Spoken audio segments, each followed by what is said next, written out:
Halo teman-teman, selamat pagi semuanya. Assalamualaikum warahmatullahi wabarakatuh. Nama saya Astri dari Malang Holistic Wellness. Seperti yang sudah disebutkan Mbak Uwi tadi, saya seorang praktisi terapis simbol sekaligus sound healing. Tapi di tahun-tahun terakhir ini saya lagi tertarik untuk instrumen saya tertarik ke shamanic drum, dan untuk mempelajari emosi memang saya lebih ke mempelajari emosi-emosi yang terkait dengan shadow atau kegelapan dalam batin kita gitu. Nah, tidak berlama-lama di sini saya punya sebuah materi tentang emotional eating.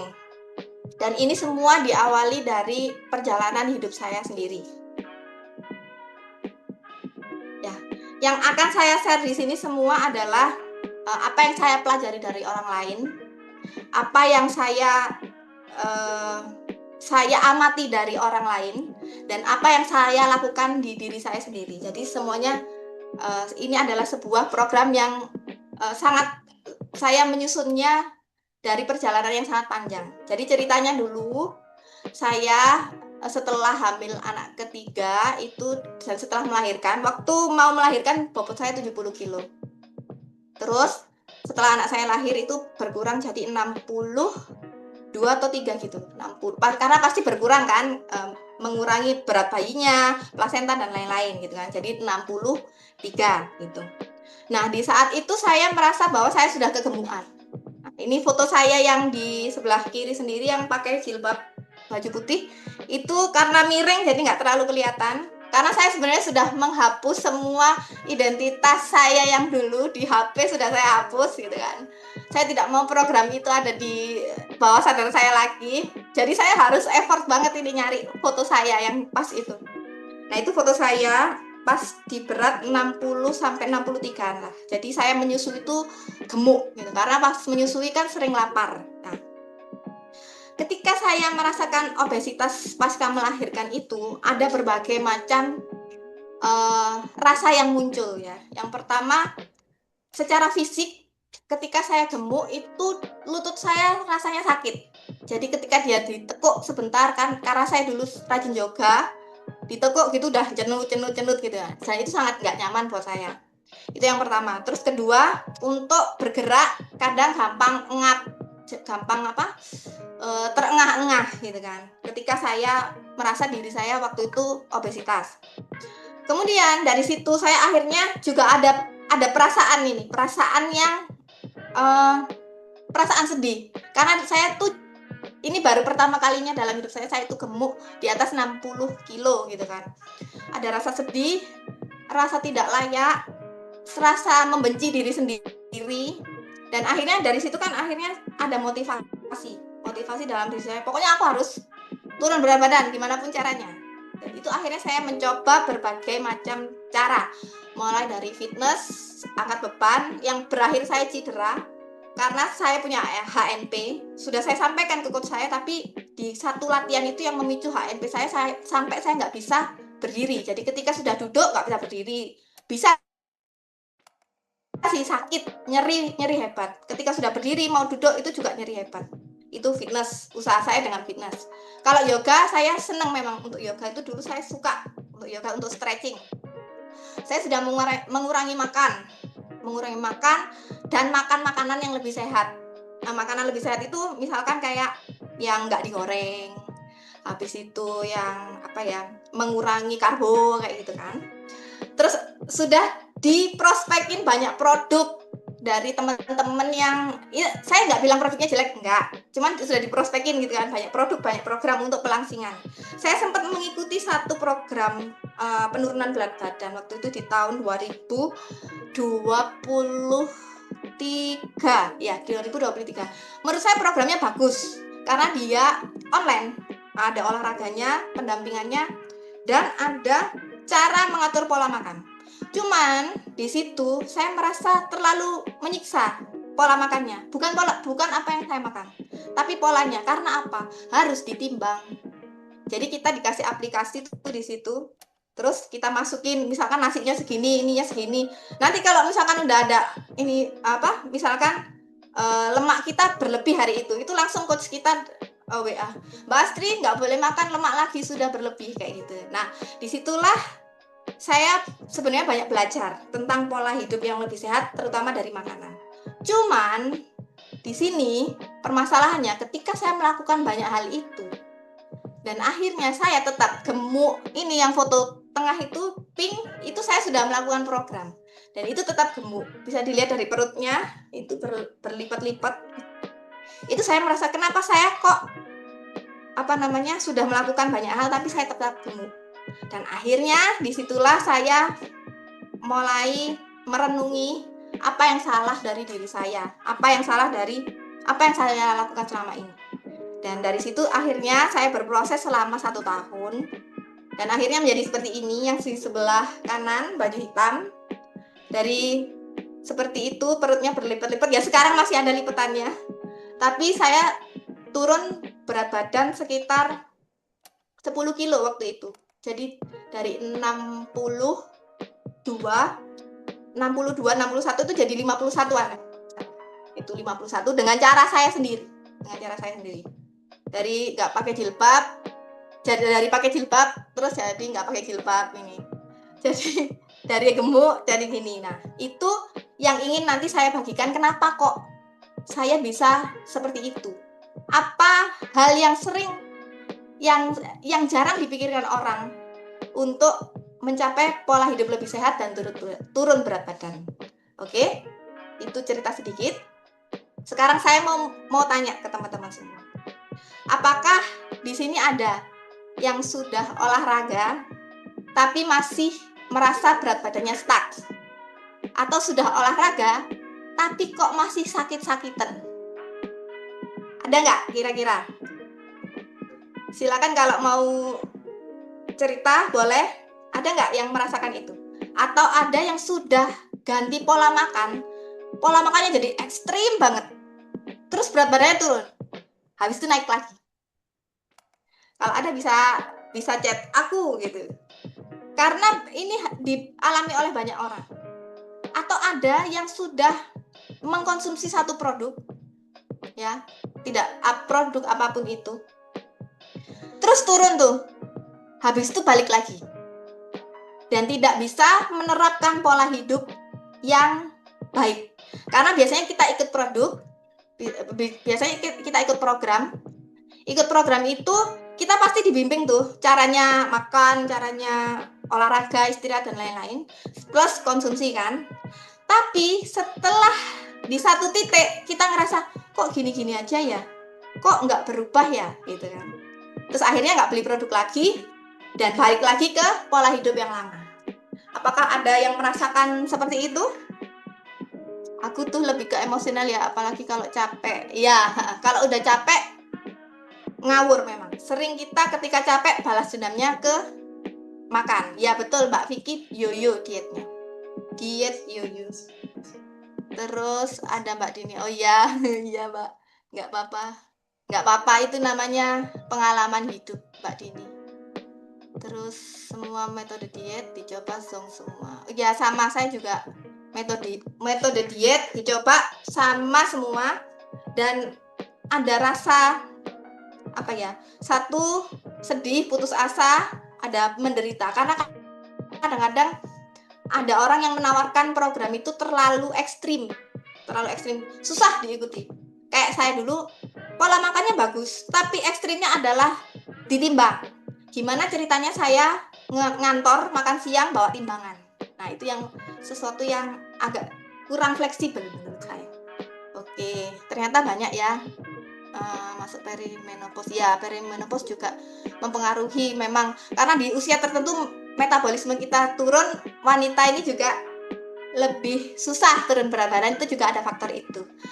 Tetapi yang perlu kita garis bawahi, kemungkinan untuk turun berat badan dan lebih sehat itu ada. Karena kalau misalkan kita tidak punya kesadaran atas tubuh kita, ini resikonya yang harus kita bayar itu ketika kita nanti sudah di usia tua. Contohnya itu paling dekat adalah ibu saya. Ibu saya kan obesitas. Dibilangin model apa, nggak bisa. Pembelaannya adalah saya loh makan nasinya dikit. Iya nasinya dikit, tapi kerupuk, krepek, jajan-jajanan yang di toko-toko itu suka wafer kayak gitu. Akhirnya apa? Kalahnya di lutut, osteoartritis. Jadi untuk berjalan itu sekarang sudah mulai susah. Apalagi kalau perempuan, ini sangat isu-isu obesitas ini sangat krusial karena apa?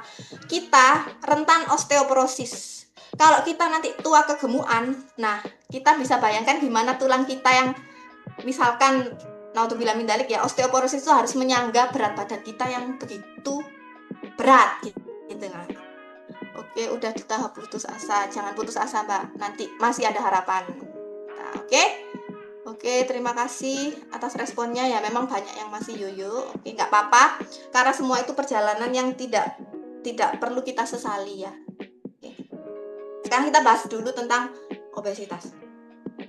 Jadi obesitas ini memang menjadi salah satu isu di kesehatan global menurut WHO. Lah kalau menurut Kemenkes, 1 dari 4 orang dewasa tahun 2025 di Indonesia ini menderita obesitas. Nggak harus orang dewasa. Saya ke sekolah anak saya, itu banyak sekali anak-anak usia dini yang pas itu anak saya masih kelas 4 ya, itu sudah gemuk sekali. Dan itu banyak. Kalau di zaman kita dulu, kita yang milenial ini, mungkin dari satu kelas ini yang gemuk 2 orang, 3 orang. Tapi waktu anak saya ke sekolah anak saya itu di satu kelas yang isinya 25, kira-kira yang 10 orang aja ada. Jadi ini sudah merupakan apa ya, isu-isu yang harus mulai kita sadari supaya diri kita, generasi kita tidak mengalami hal ini gitu.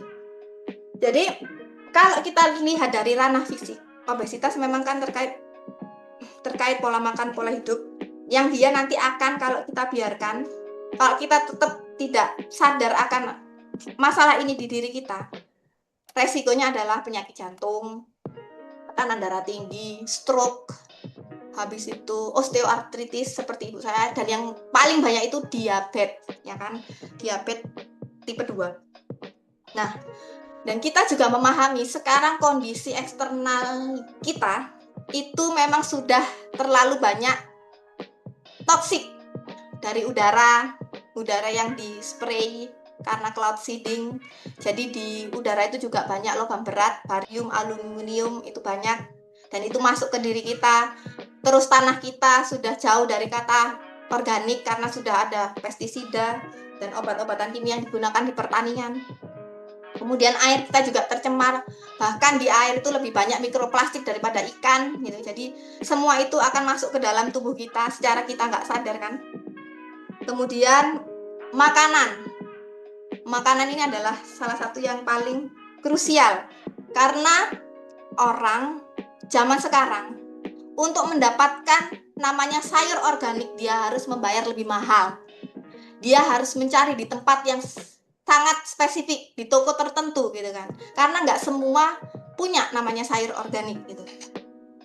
Habis itu kita dibanjiri sama UPF di mana-mana karena gaya hidup kita yang sekarang semakin lama semakin cepat, menginginkan sesuatu yang cepat, instan gitu.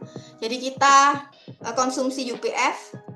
Terus kita juga disuguhi beraneka macam minuman pabrikan yang bergula di kulkas-kulkas supermarket itu yang tinggi gula. Habis itu gaya hidup kita yang orang zaman sekarang sudah capek survival mood ya. Capek survival mood dengan bekerja. Akhirnya bekerjanya juga di depan komputer sama HP online, jarang bergerak.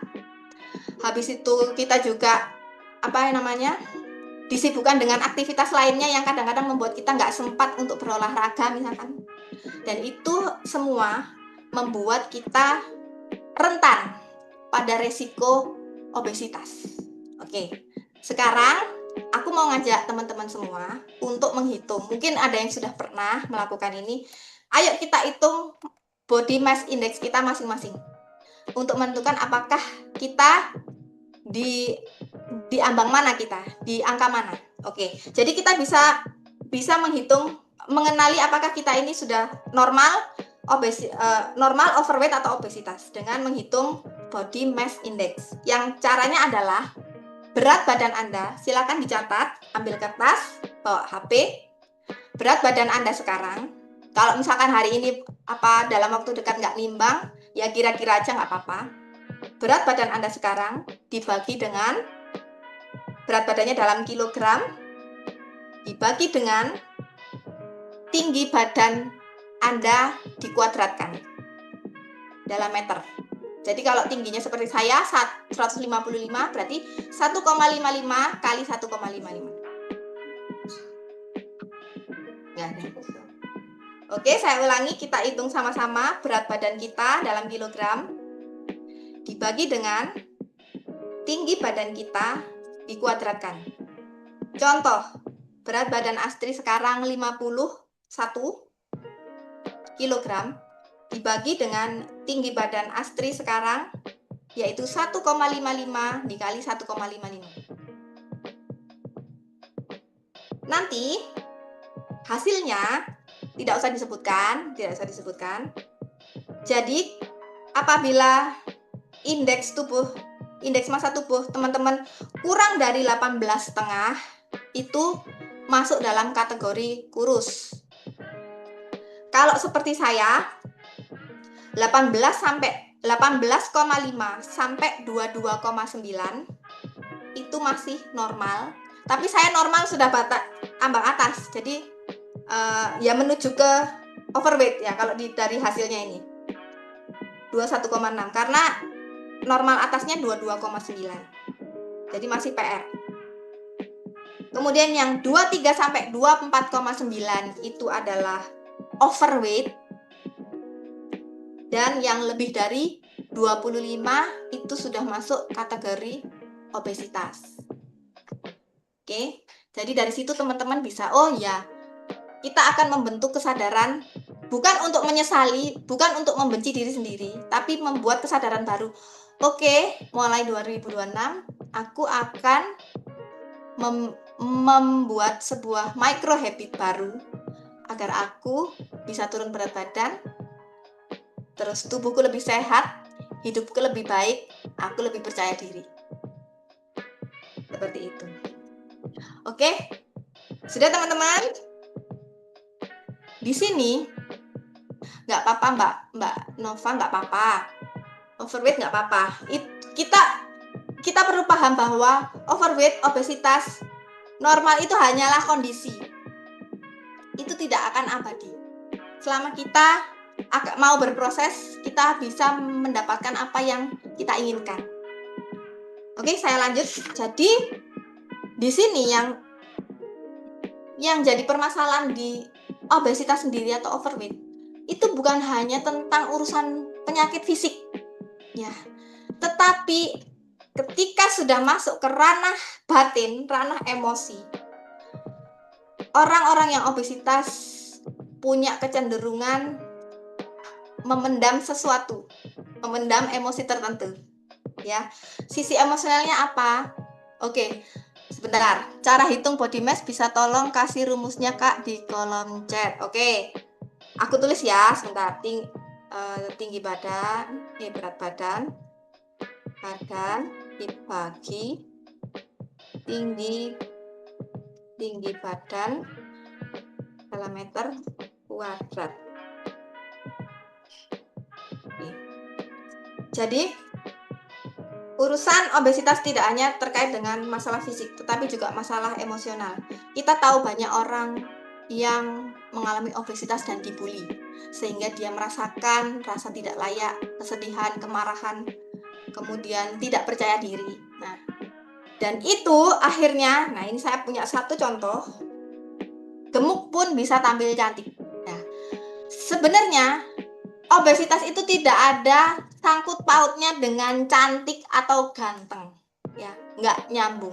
Karena kita bisa tetap cantik meskipun kita gemuk. Banyak orang gemuk yang cantik, banyak orang gemuk yang percaya diri itu juga banyak.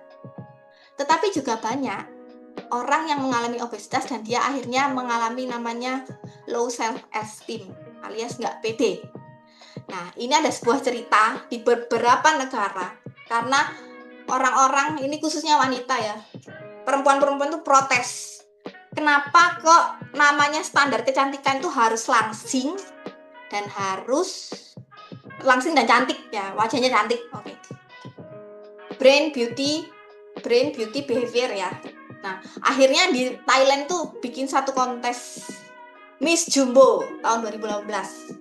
Nah, ini satu pergerakan untuk mewadai wanita-wanita yang obesitas agar dia bisa menampilkan kemampuannya.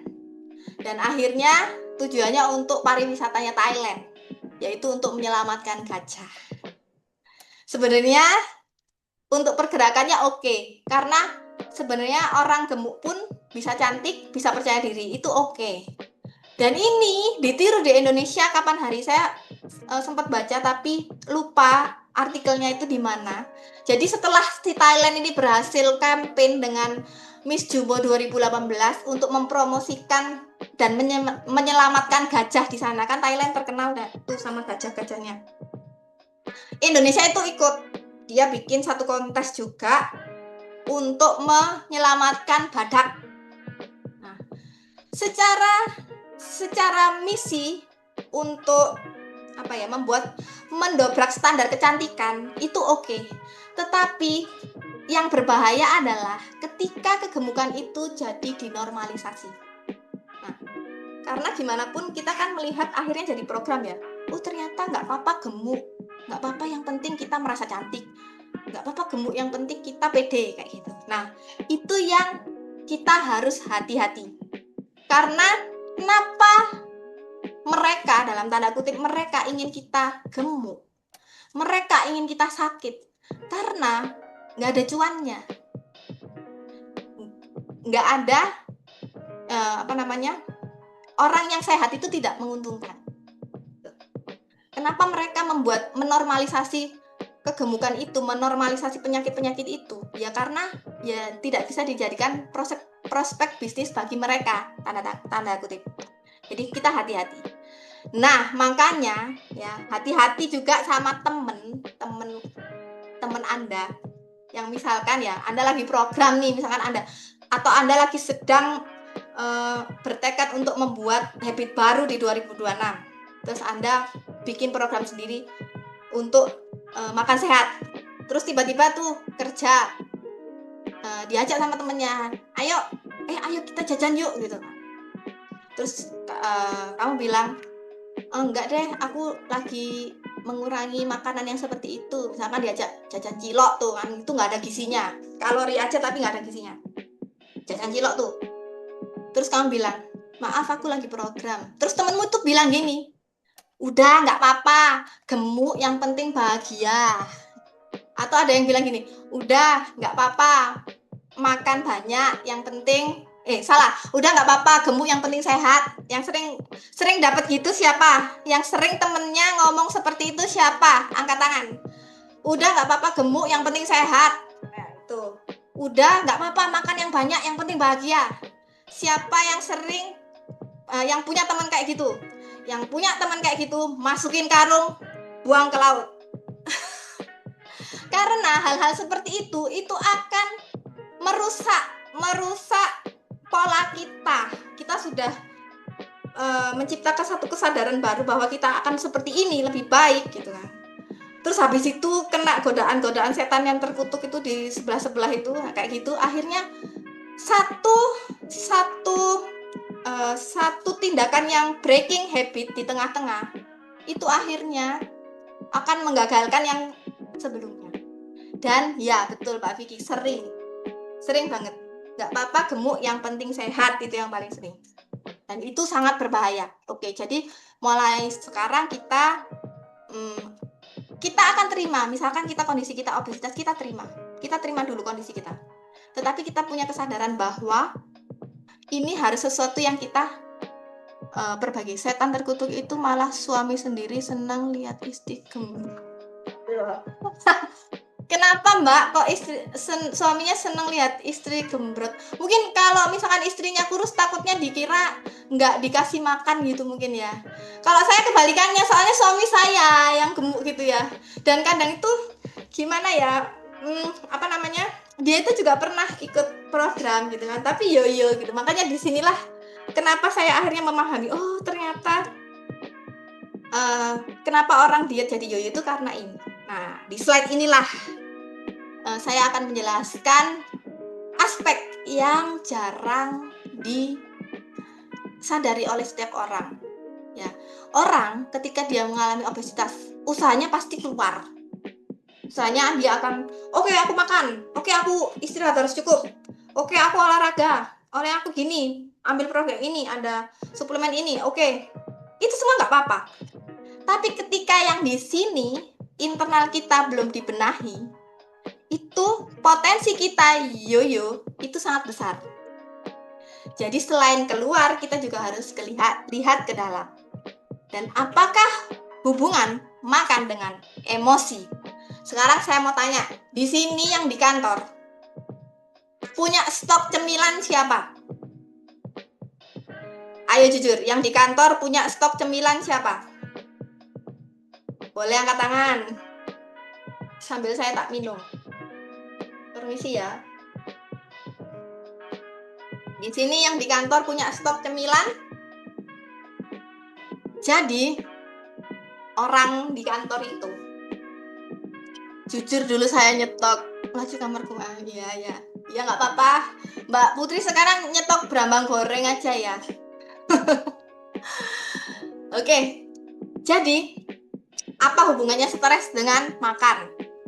Ketika kita stres, hormon kortisol kita pasti naik, dan itu akan memicu kita pada rasa lapar. Sehingga orang-orang kantor itu memang kebanyakannya pelariannya ke makanan, dan itu disebutkan sendiri oleh teman baik saya gitu. Dia bilang, Mbak Astri, aku tuh kalau di kantor kan pekerjaanku dia kan ngerjain teks ya, ngerjain pajak. Kalau udah stres aku ada apalagi awal tahun gini, itu meja isinya cemilan. Jadi kalau misalkan aku habis ditegur bosku, atau misalkan aku ngerasa burn out gitu kerja, ya sudah aku nyemil dulu. Pelariannya adalah ngemil. Tapi pernahkah teman-teman menyadari bahwa yang namanya emotional eating itu sudah ditanamkan oleh orang tua kita sejak dini? Kok bisa?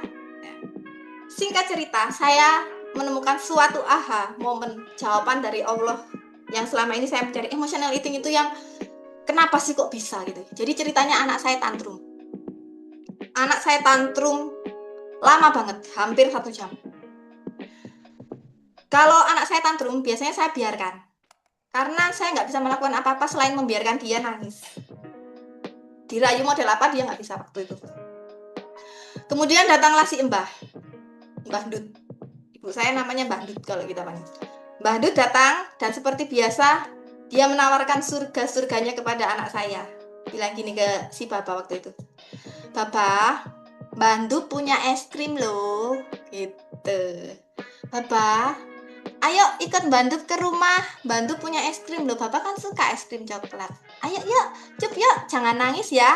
Ayo ikut Mbah Dut ke rumah Mbah Dut. Nah, itulah saya tahu. Oh, ternyata namanya emotional eating itu sudah jadi kebiasaan.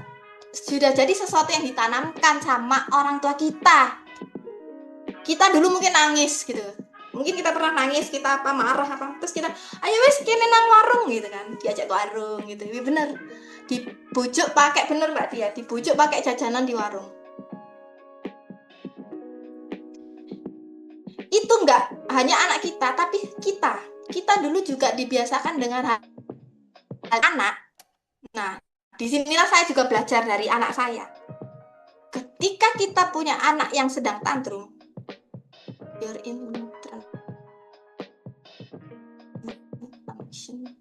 sebentar. Kemudian kita merasa nggak nyaman ketika dia nangis, karena pasti sebagai orang tua kalau anak rewel terus itu semua gejolak emosi di dalam diri kita itu terasa. Saya merasakan, jadi kayak ada sesuatu yang berputar di dada saya, ada kemarahan, ada rasa takut anak saya kenapa-napa, karena kalau udah tantrum itu ngeri gitu kan. Ada rasa sedih gitu karena saya nggak bisa menolong. Ketika orang tua nggak punya kapasitas untuk menerima emosi, apa yang dia lakukan? Dia akan ngajak lari anaknya. Itu dulu saya lakukan waktu saya belum tahu. Jadi ketika ayo nak, ini kita kita beli esa gitu, sama seperti orang tua saya lakukan lagi ke anak saya. Nah, tetapi orang tua kalau minta maaf juga menghadiahkan makan di luar, kayak makan ya, makan memang menyenangkan untuk menghibur hati ya. Ketika kita tidak punya kapasitas untuk meregulasi emosi kita sendiri, akhirnya kita ngajak anak kita keluar, dan itu akan kita turunkan di anak kita, di diri kita sendiri. Jadi ketika kita merasa nggak nyaman dengan diri kita, pelariannya kemana? Kalau saya pelariannya kopi susu, yang seperti pernah saya ceritakan di akun IG saya, yang Sound Healing with Astri itu menceritakan tentang adiksi saya terhadap kopi susu, dan itu bagian dari emotional eating. Nah, kalau kopi susu bahayanya adalah di gula tinggi. Habis itu kita perempuan rentan osteoporosis, sedangkan itu kafein kopi itu kan menggerus kan. Nah, dari situlah. Nah, ketika kita melakukan habit itu terus-menerus, kita tidak bisa meregulasi emosi kita, maka akhirnya kita akan terus-menerus memberi makan ego. Apa fungsi ego? Ego itu untuk melindungi kita dari sesuatu yang tidak kita kehendaki, atau melindungi kita dari rasa yang tidak kita inginkan. Misalkan kita merasa sedih atau marah, ego kita nggak suka kita merasakan itu, maka dia akan bilang, ya sudah, daripada kamu sedih, ayo kita nongkrong ke kafe. Daripada kamu marah-marah, mendingan ayo kita makan donat. Nah, seperti itulah ego, ya. Ketika kita makan hanya untuk memenuhi ego, maka kita nggak akan pernah puas, dan kita akan mencari terus-menerus. Oke, kita lanjut. Nah, masalahnya ketika kita misalkan sudah mengikuti program tertentu, menciptakan habit tertentu, tapi kita nggak punya kapasitas untuk menghadapi emosi kita, menghadapi gejolak-gejolak ketika kita didatangi oleh trigger-trigger itu, kita akan looping di pola-pola yang sama. Salah satunya adalah emotional eating. Oke, sekarang kita simulasi dulu. Kita akan cek relasi Anda dengan makanan. Ini nggak perlu alat apa-apa. Sekarang silahkan pejamkan mata Anda. Kita cek simulasi dengan relasi Anda dengan makanan. Silahkan pejamkan mata Anda dan bernapaslah dengan sadar. Tarik nafas, tahan, dan hembuskan. Bawa kesadaran Anda dengan nafas. Buat tubuh Anda rileks, pikiran Anda tenang, dan bawa diri Anda hadir saat ini. Dan kemudian bayangkan saat ini Anda sedang merasakan rasa lapar di perut Anda. Perut Anda terasa keroncongan. Perut Anda berbunyi kerucuk. Memberi sinyal kepada Anda bahwa ini adalah saat yang tepat untuk Anda makan.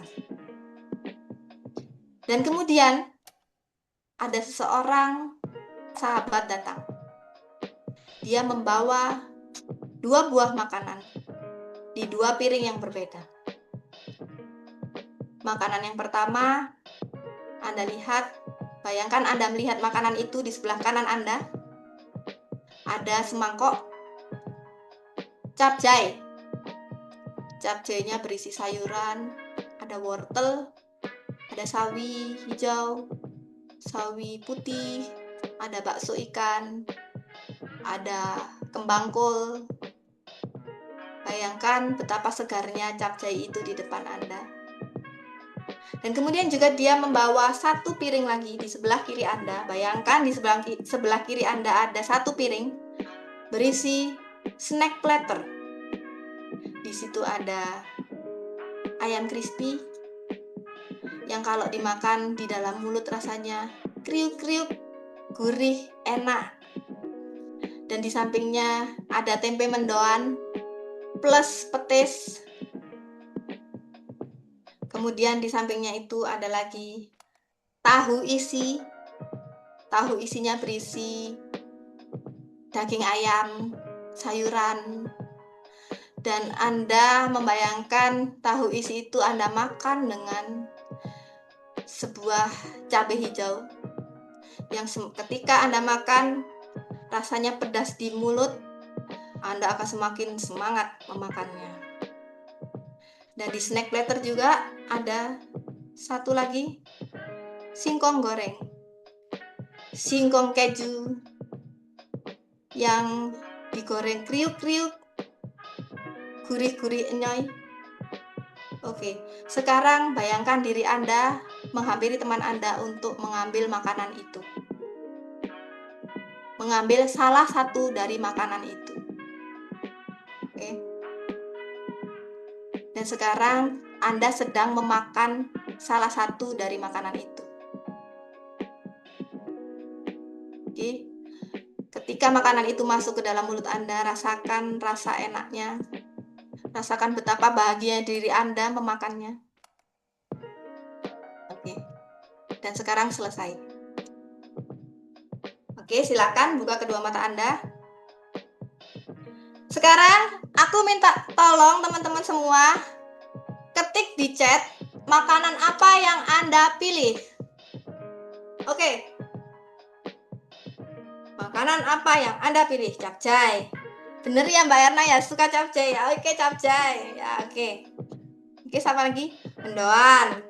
Capcay. Oke. Capcay seger. Ya, betul, capcay seger. Oke, ini jangan karena kita hari ini bahas emotional eating jadi milih capcay semua ya. Enggak, ya capcay seger. Betul. Oke. Jadi, ketika yang milih snack platter pun enggak apa-apa. Oke, mendoan dengan ngeletusi cabai hijau. Ya, betul. Dari semua pilihan itu sebenarnya tidak ada yang salah dan tidak ada yang benar. Tetapi yang perlu kita pahami bahwa keputusan kita dalam memilih makanan seringkali itu berdasarkan apa interpretasi kita terhadap makanan itu. Satu. Kedua, tentang ego yang menginginkan. Karena ego kita selalu pengen sesuatu yang enak, tapi dengan rasa terpaksa, masa. Maksudnya, apa Mbak Selti maksudnya dengan rasa terpaksa? Kita makan dengan rasa terpaksa, atau makan sesuatu yang nggak enak dengan rasa terpaksa, atau makan sehat secara terpaksa. Kalau Anda sudah netral dengan semua makanan, saya jamin semua makanan rasanya enak. Meskipun itu makanan tidak enak. Ketika emosi yang ada di dalam diri Anda itu sudah Anda bereskan, maka makanan apapun itu rasanya netral. Ya. Dan tolong, karena kita di sini juga belajar kesadaran yang lebih tinggi ya. Jadi jangan pernah menghina makanan. Apapun yang disuguhkan di depan Anda yaitu adalah rezeki Anda. Jangan pernah mencacat makanan. Ketika Anda, ini sudah saya buktikan ya, ketika Anda tidak pernah menghina makanan, sekalipun ketika Anda makan rasanya nggak enak, tapi Anda diam aja. Ketika Anda tidak pernah menghina makanan, saya jamin semua makanan yang datang ke hidup Anda itu makanan selalu enak. Gitu. Jadi pilih capcay dengan terpaksa karena ingin kurus. Nah, disinilah kita perlu menyadari bahwa motif kita untuk kurus itu apa. Ketika kita olahraga karena kita ingin kurus, berarti itu sama dengan menguatkan identitas bahwa kita ini gemuk. Ketika kita makan sehat karena takut gemuk, maka itu akan menguatkan identitas kita bahwa kita ini memang gemuk. Ya. Jadi motif apa di balik satu tindakan itu menentukan. Sama seperti kita bekerja karena kita pengen kaya. Energi kita apa? Energi kita adalah energi kekurangan. Sehingga apa yang kita tarik dalam hidup kita adalah identitas kekurangan itu lagi. Kita bekerja keras, tapi kita tetap kurang. Karena background kita, motif kita adalah bekerja untuk kaya. Sama dengan kita makan sehat, kita olahraga untuk kurus. Jadi kita menderita. Dan kita tetap meneguhkan identitas gemuk kita. Oke. Kemudian, ini ada sebuah cerita tentang makan. Menurut Anda, makan apakah harus 3 kali? Apakah orang yang makan cuman sekali itu bakalan kena sakit lambung? Apakah ya, makan 3 kali itu sebenarnya adalah conditioning aja. Kenapa saya bisa bilang itu? Karena saya sudah membuktikan dengan makan sehari sekali. Itu alhamdulillah bisa, ya. Ini ada sebuah kisah orang India. Jadi saya dapat kisah ini waktu itu pas lagi saya scrolling. Kemudian saya cari lagi lebih dalam. Tidak, karena aku biasanya makan sekali tapi banyak nyamil. Nah itu nyamil yang tidak, ya tidak boleh. Ini ada sebuah kisah tentang orang India yang akhirnya saya gali lebih dalam lagi. Saya dapat informasi, terus saya cari tuh. Namanya Hira Ratan Manek. Teman-teman ada yang pernah tahukah tentang orang namanya Hira Ratan Manek? Tulisannya seperti ini. Hira Ratan Manek. Seseorang bernama Hira Ratan Manek ini, dia meyakini bahwa manusia itu adalah makhluk yang tidak terbatas kemampuan. Ya. Dia membuat sebuah percobaan untuk dia sendiri, di mana selama dia melakukan percobaan ini, dia diawasi oleh tim kedokteran, karena ini sesuatu yang sangat ekstrim dan belum pernah dilakukan oleh manusia zaman sekarang, entah kalau zaman dulu. Yang pertama, dia tidak makan makanan padat seperti kita. Makanan padat dalam arti misalkan nasi, sayur, daging gitu ya. Tidak makan makanan padat sama sekali. 1. Kemudian dia hanya minum air. Ini model seperti water fasting. Dan yang terakhir, dari mana dia mendapatkan energi?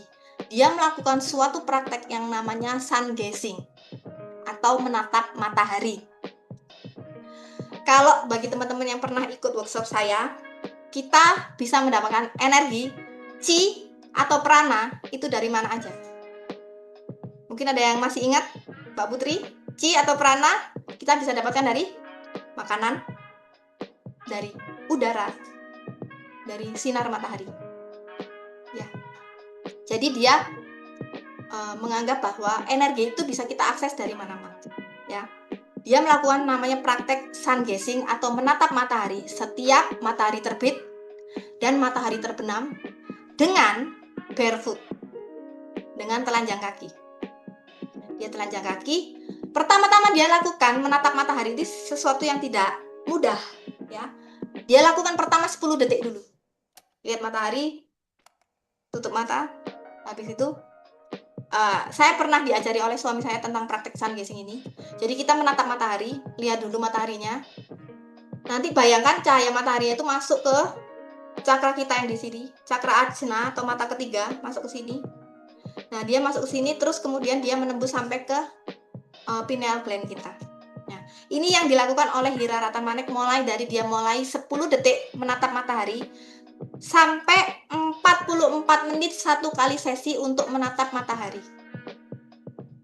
Jadi yang dia makan cuman air, udara, dan matahari. Ya.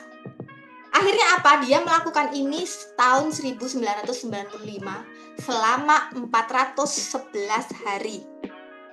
Hasilnya, apakah dia terus jadi kurus? Tidak. Berat badannya tetap dan normal. Tidak ada kerusakan organ, karena kan dia selama melakukan ini didampingi oleh dokter. Dan ini bukan karangan, ini dia punya bukunya. Dia menulis buku setelah dia melakukan sun gazing ini, dia menulis buku namanya judulnya sun gazing, ya. Terus kemudian secara energi dia stabil. energinya oke. Pineal gland dia membesar jadi 8 kali 11 mm. Yang normalnya pineal gland itu biasanya orang sekarang 6 kali 6 mm. Kenapa pineal gland kita ini tertutup? Karena kita mengkonsumsi banyak hal. Seperti salah satunya yang menutup itu adalah fluoride yang ada di air, di odol. Kemudian yang terakhir, otaknya berfungsi lebih baik. Dari kisah ini akhirnya saya merenungi bahwa manusia itu sebenarnya nggak butuh banyak makan, ya. Makan 3 kali itu hanya conditioning aja. Kenapa kita dikondisikan untuk makan 3 kali? Ya karena biar kita tidak sehat. Karena itu kenapa di ajaran agama tertentu atau ajaran spiritual kita itu disuruh sering puasa. Karena memang puasa ini sangat bagus efeknya untuk tubuh fisik kita sekaligus untuk spiritual kita. Nah, sedangkan manusia sekarang sudah terjebak dengan jangan sampai nggak makan, nanti kamu sakit mah, harus sarapan, makan siang, makan harus teratur. Bahkan waktu COVID kemarin kan makan yang banyak gitu kan, banyak kan, nggak apa-apa pokoknya makan gitu. Pokoknya makan, berarti kan semua dimakan, Pak. Meskipun itu makanannya nggak sehat. Ya, pas COVID, nggak apa-apa pokoknya biar imunnya naik, makan yang banyak. Bukan makan yang berkualitas, bukan. Makan yang banyak. Akhirnya banyak orang jadi gemuk. Dan teman-teman, kita selalu berpikir bahwa kita mendapatkan energi itu hanya dari makanan. Kalau yang sudah pernah lihat reel saya beberapa waktu yang lalu di akun Sound Healing with Astri, saya menyebutkan bahwa energi itu bisa kita dapatkan dari udara, breathwork. Untuk teman-teman yang praktisi yoga, mungkin sudah sering melakukan berbagai teknik breathwork, bisa dirasakan. Ketika energi level kita terasa turun, seperti saya waktu itu merasakan ngantuk, lemes, dan saya melakukan waktu itu 5 sesi breathwork, connective breathwork. Setelah selesai breathwork, itu langsung mata saya melek, biar langsung ngantuknya hilang. Artinya apa? Kita bisa mengakses energi dari udara. Dan Hira Ratnamanik membuktikan bahwa kita juga bisa mengakses energi dari sinar matahari. Artinya makan itu cukup secukupnya aja. Dan kita sekarang dikondisikan itu sering makan. Kita tidak diajari untuk mengerti rasa cukup. Rasulullah kan pernah bilang ya, makanlah saat kamu lapar dan berhentilah sebelum kenyang. Bukan saat kenyang. Jadi sebelum kenyang kita sudah harus berhenti. Karena gimana makanan ini akan memberatkan tubuh fisik kita. Biasanya setelah, apalagi makan siang. Setelah makan siang pasti ngantuk.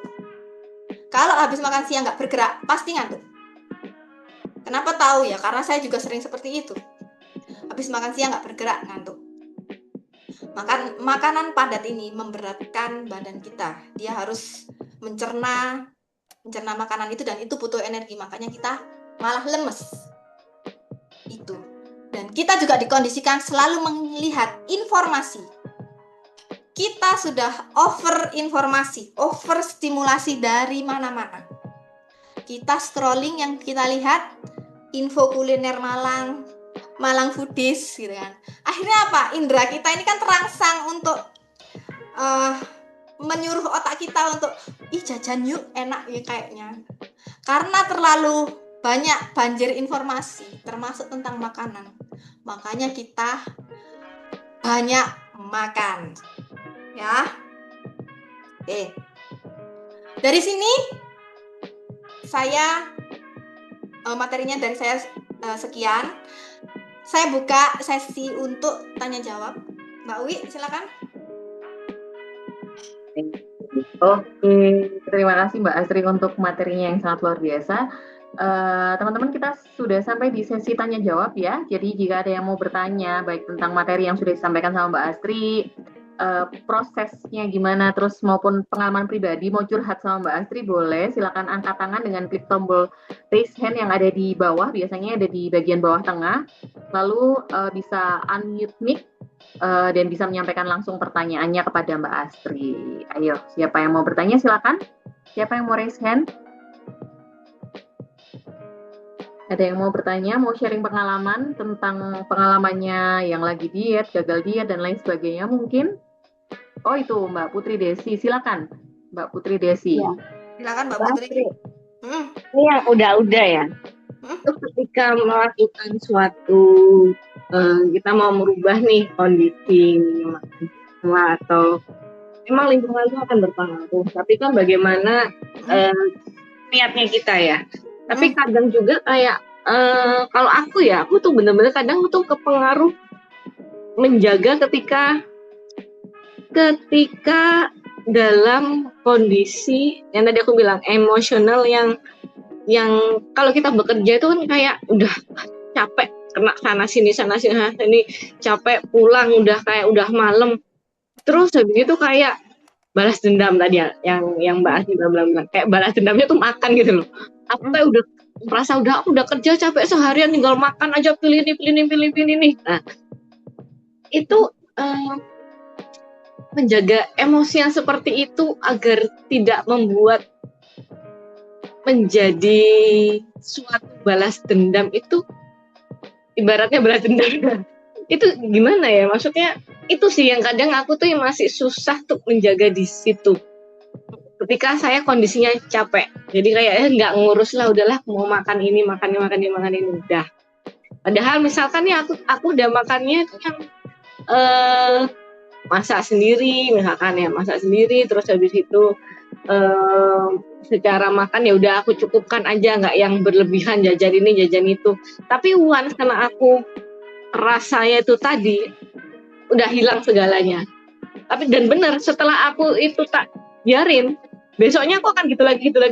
Dan untuk mengembalikan lagi itu kayak benar-benar butuh suatu niat yang lebih besar lagi dari sebelumnya. Oke, ya. Jadi kita harus punya kelihayan untuk memahami diri kita, Mbak Put. Ketika kita merasakan ada kondisi yang ada stresor ya, entah di kerjaan atau apapun, orang lah, kerjaan kita gitu, itu rasanya pasti nggak nyaman. Ketika ada rasa tidak nyaman itu, orang rata-rata tidak punya kapasitas untuk memberi jeda dirinya sebelum memutuskan. Rata-rata lari, sama seperti saya semalam, tapi saya nggak lari. Jadi ketika ada rasa stres, yang harus dilakukan, Mbak Putri kan praktisi singing bowl tuh ya, cukup diam dan rasakan pemikiran yang muncul yang mengatakan bahwa Anda harus lari ke ini, jajan itu. Itu rasakan dulu. Nanti setelah selesai sekitar 5 menit cukup, itu nanti akan ada tindakan. Tindakannya itu seperti apa? Itu setiap orang berbeda.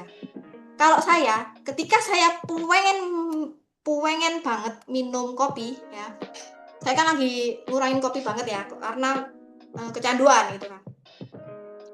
Semalam ada rasa tidak nyaman yang membuat saya sangat ingin minum itu. Akhirnya apa? Saya diam dulu. Di pikiran saya muncul, kamu harus minum kopi, karena kalau kopi itu anget. Kamu harus minum kopi, nanti rasanya di dadamu enak. Kamu harus ini. Nah, itu muncul. Tapi aku diam. Setelah pikiran itu berhenti, aku baru memutuskan, apakah aku akan minum kopi atau enggak. Rata-rata kalau aku tidak.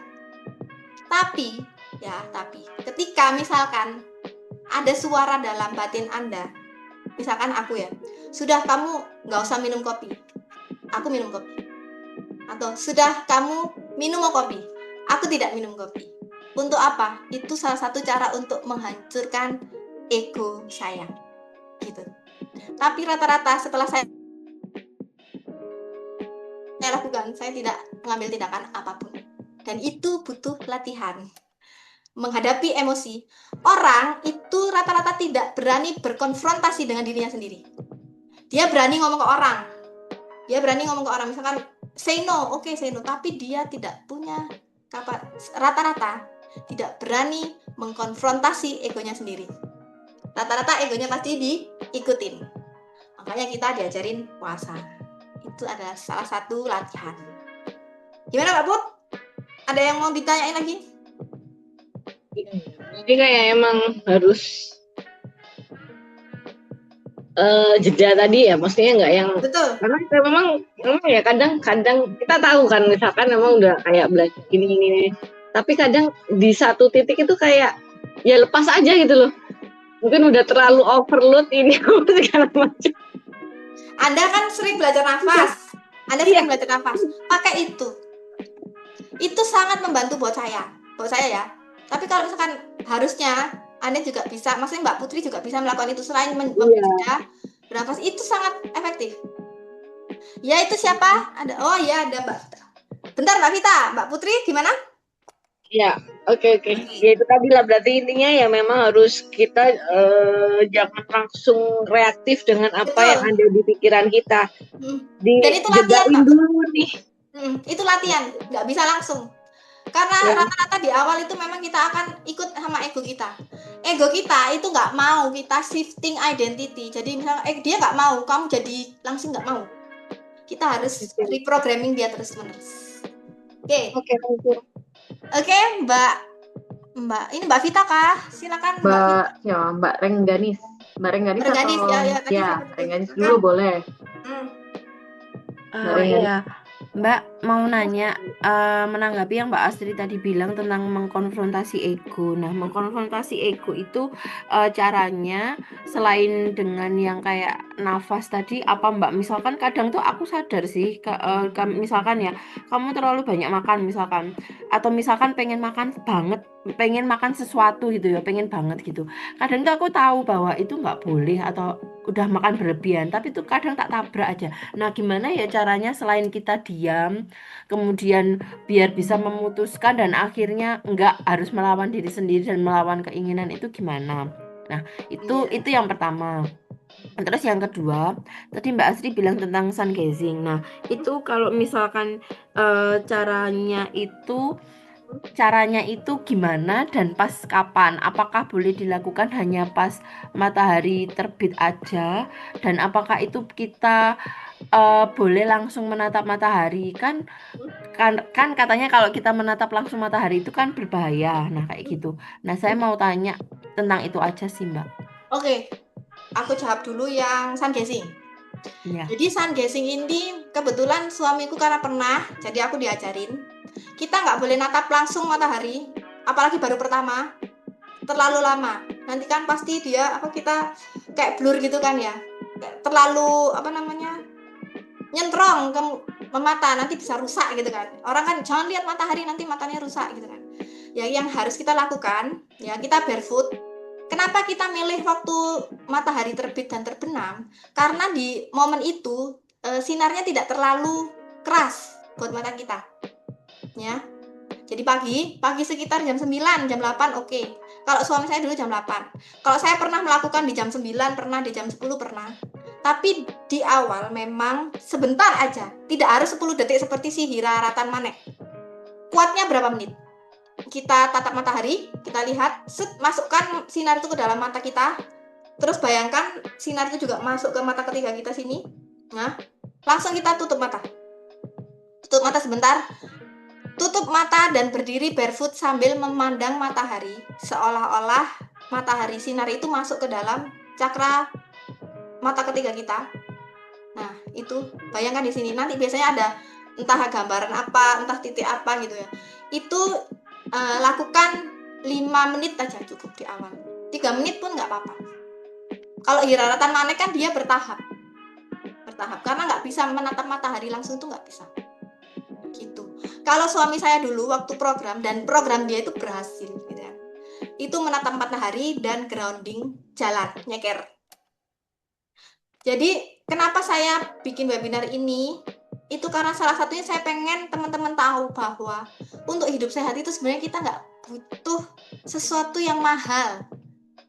Nggak butuh kayak misalkan di prospekin ini, diajakin ke misalkan olahraga harus gini, harus seperti ini, enggak.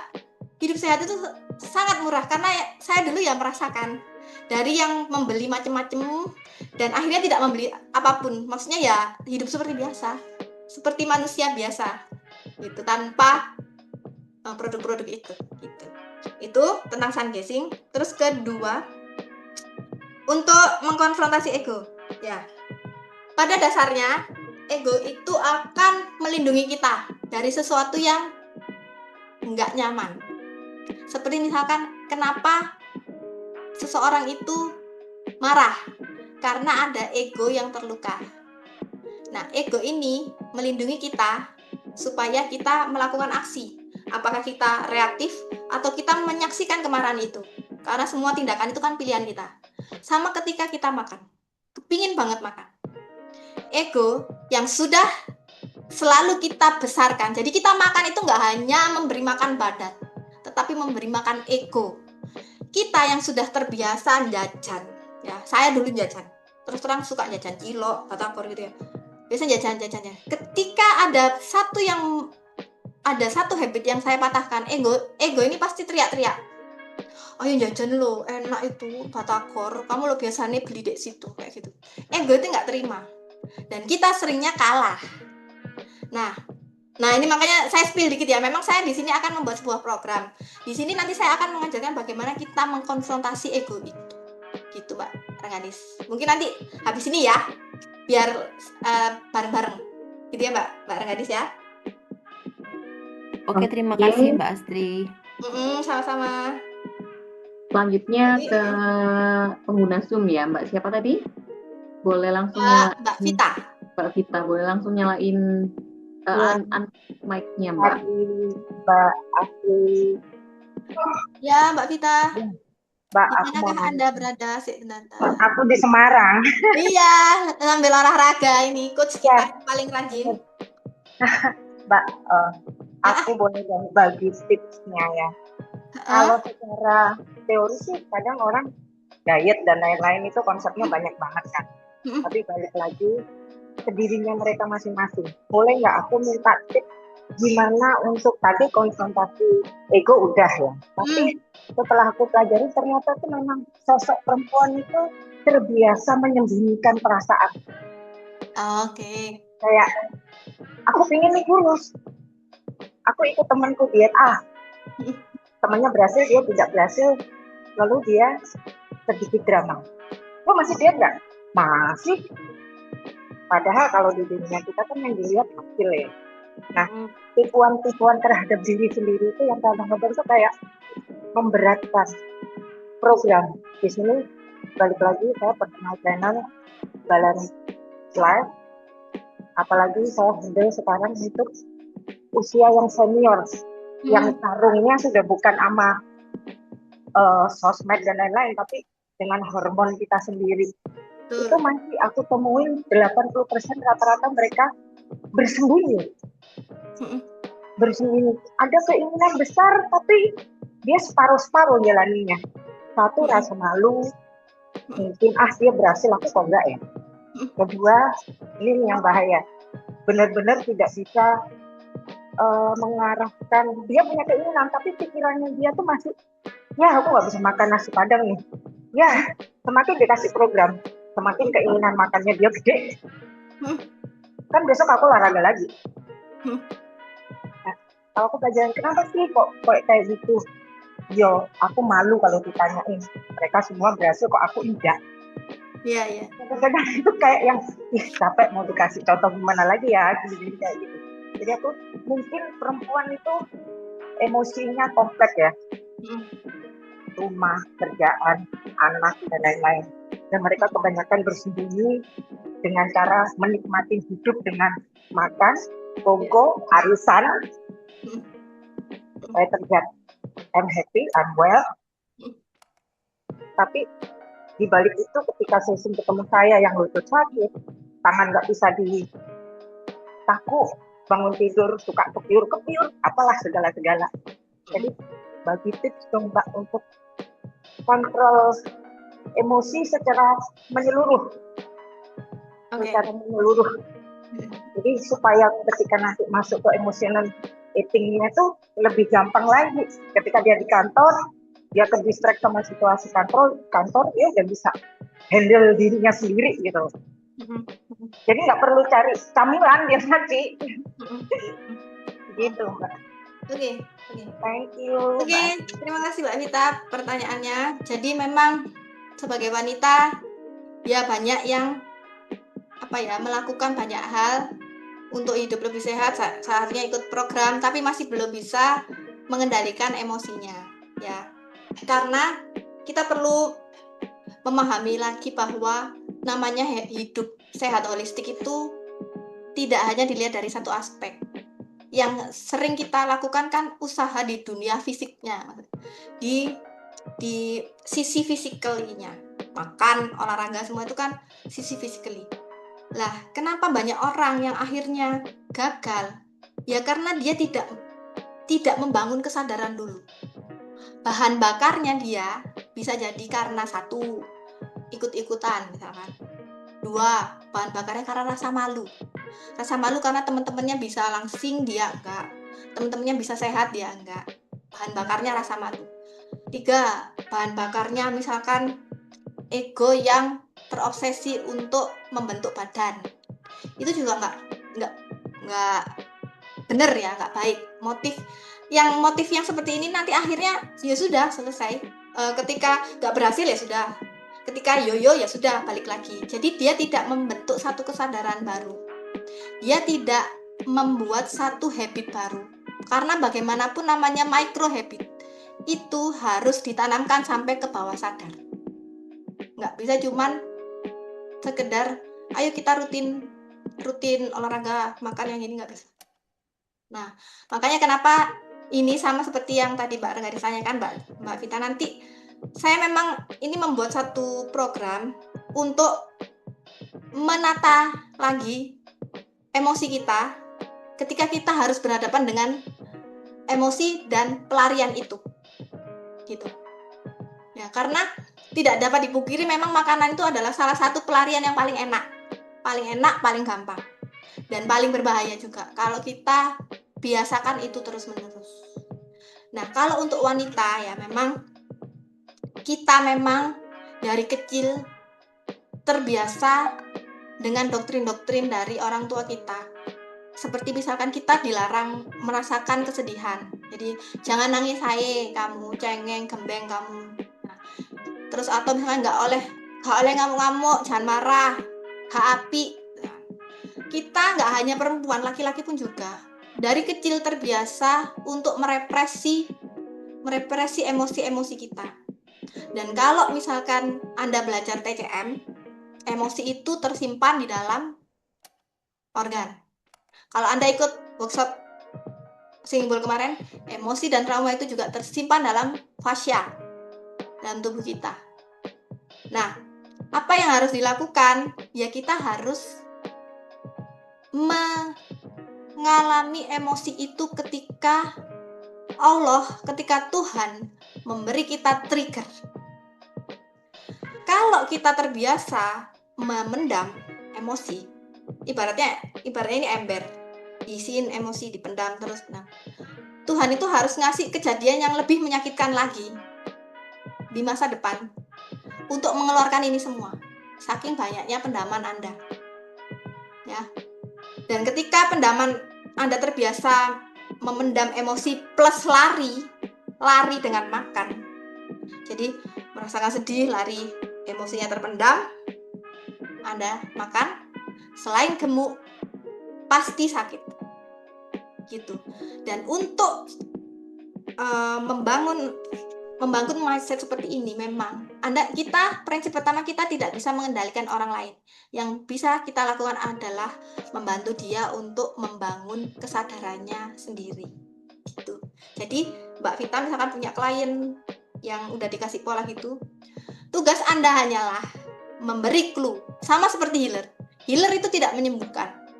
Healer itu memberi clue. Kamu harus begini. Siapa yang melakukan? Orangnya lagi.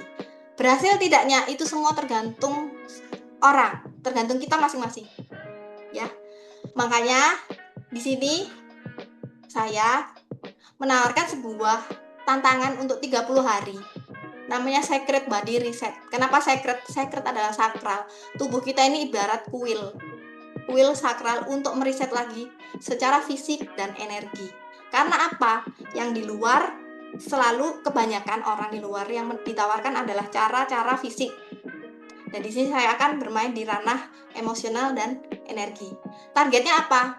Ini untuk Anda yang memang pengen turun berat badan, yang selama ini udah berusaha tapi masih belum menemukan hasil, atau Anda yang mungkin Anda punya penyakit tertentu, atau Anda memiliki krisis kepercayaan diri. Jadi Secret Body Reset ini tidak hanya untuk goal untuk menurunkan berat badan, enggak.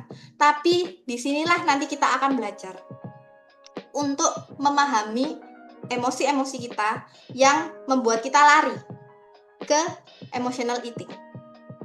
Di sini programnya 30 hari dengan investasi 150.000, dan itu nanti kita akan ada di satu grup, dan saya akan menjadi mentor selama 30 hari itu ya.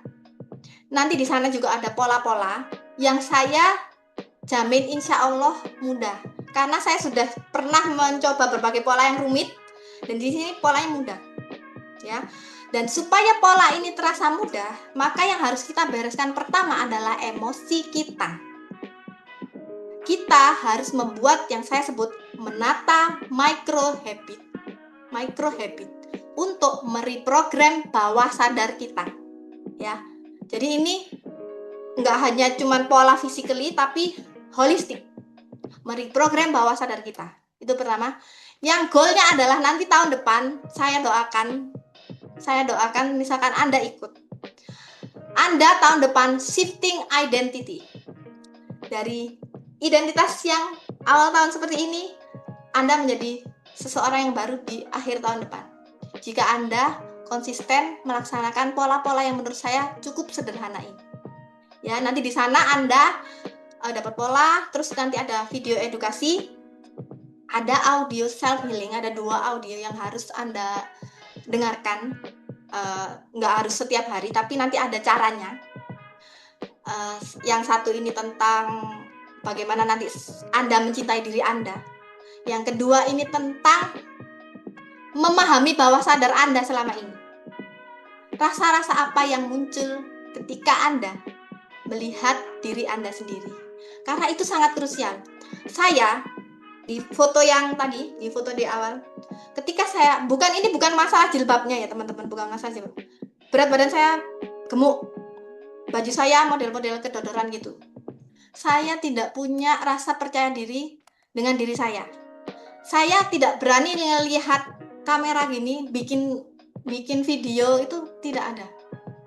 Dan setelah saya berproses dengan memahami emosi saya, memahami diri saya sendiri, mencintai diri saya sendiri, saya melakukan pola yang sekarang saya kalau misalkan makan 1 kali sehari itu nggak masalah. Ngemil sangat sedikit saya ngemil. Itu akhirnya saya menjadi diri saya yang seperti ini. Dan namanya kita shifting identity, kita akan terus seperti itu, menjadi versi-versi yang lebih baik. Nah, di situ nanti saya sudah bikin program itu untuk jurnal untuk 30 hari, ada grupnya, mentorship sama saya, nanti di setiap hari akan saya beri dikit-dikit teori tentang pola makan, tentang emosi dan lain-lain di program Secret Body Reset itu. Oke. Dan itu nanti ada videonya untuk pembelajaran teman-teman. Ya. Jadi nggak cuman audio aja. Ada 8 video di program itu dengan investasi 150.000. Oke?